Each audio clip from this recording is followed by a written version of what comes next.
In the world of tech, we all love a good underdog story. But what if the underdog isn't just making noise? What if it actually has a serious shot at winning?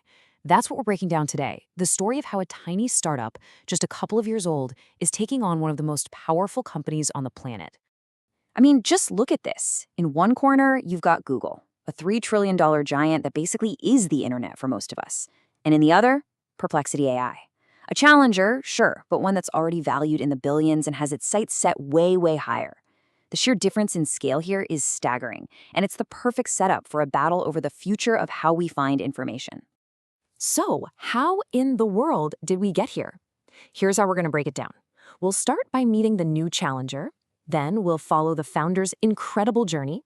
After that, we'll look at the gap in the market they so brilliantly exploited, their super clever strategy, their absolutely explosive growth, and finally, we'll ask the big one, what does this all mean for the future of answers?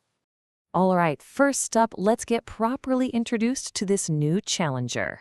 So let's rewind the clock to 2022. While everyone was going crazy over AI art and chatbots, a founder named Aravind Srinivas quietly launched Perplexity AI. And in what feels like the blink of an eye, it's gone from a niche curiosity to being called a legitimate, credible threat to Google's total dominance over search. So who's the person behind this massive disruption? Well, that brings us to the founder's journey. And it really is one of those classic stories, starting in a dorm room in Chennai and leading right to the heart of Silicon Valley. Now, Aravind Srinivas is no outsider to this world. Not at all. His path was paved with some seriously deep expertise. It all started at the prestigious IIT Madras, where he got bit by the machine learning bug. From there, he went to UC Berkeley for his PhD, and then, get this, he did internships at what is basically the Mount Rushmore of AI labs, OpenAI, Google Brain, and DeepMind. He was literally learning from the inside, from the very giants he would one day take on. And that leads us to a really key concept, the search engine gap. See, to really get why Perplexity took off like a rocket, you have to understand what the world of information looked like back in 2022. And trust me, there was a massive gaping hole in the market. Okay, this table spells it out perfectly. On the one hand, you had Google. Yeah, it was real time, but what did it give you? A list of 10 blue links. It was up to you to do the real work, click through everything, dodge all the ads, and hopefully find the answer. Then you had early ChatGPT. It was mind-blowing, right? It gave you conversational answers, but it couldn't access the live internet. And here's the kicker. It didn't give you sources. You had no idea where the info came from. So you either got sources without a real answer or an answer without any sources. It was broken. And this is the gap Aravind Srinivas went after. He didn't just build another search engine or another chatbot. He created a whole new category, an answer engine. The idea is just brilliant in its simplicity. It uses AI to scan the live internet, pulls all that info together into one clean summary, and this is the absolute game changer. It shows you its sources for every single claim. It's the best of both worlds. But hang on a second. Building one of these cutting-edge AI models costs billions and billions of dollars. So how on earth did a startup do it? Well, that leads us to their incredibly clever aggregator strategy. This is where things get really smart. Instead of trying to build a new model from scratch to compete with GPT, Srinivas did something way more strategic.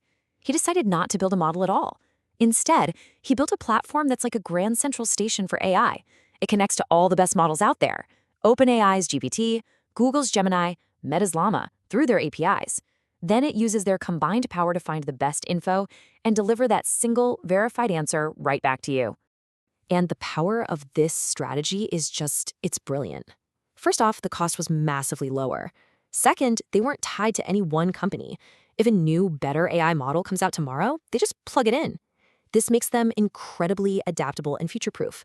And all of that allowed them to pour all their time and money into the one thing that truly matters, making the product itself amazing for you to use. So, the big question, did this clever strategy actually work?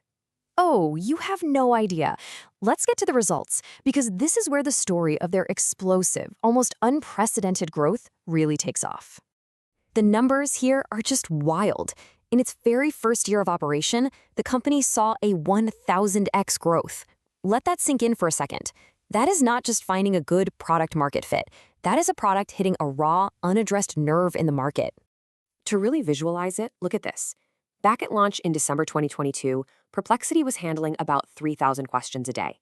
Today, That number is over 30 million questions every single day. The demand for a better way to get answers was just sitting there, waiting. And you better believe, when you see growth like that, the smartest money in the world comes knocking. We're talking about huge investments from people like Amazon founder Jeff Bezos, the world's biggest chipmaker NVIDIA, and the legendary firm SoftBank.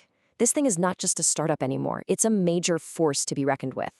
So this all brings us to the obvious question, the one you're probably thinking right now. If this is so great, why don't the giants like Google or OpenAI just copy it and crush them? And that's what we'll tackle in our final section, the future of answers. And this is the most fascinating part of the whole story. For these giants, their own success is their biggest weakness. Look at this table. Google's entire empire is built on ad revenue, which relies on you clicking those blue links. An answer engine gives you the answer directly, no clicks needed.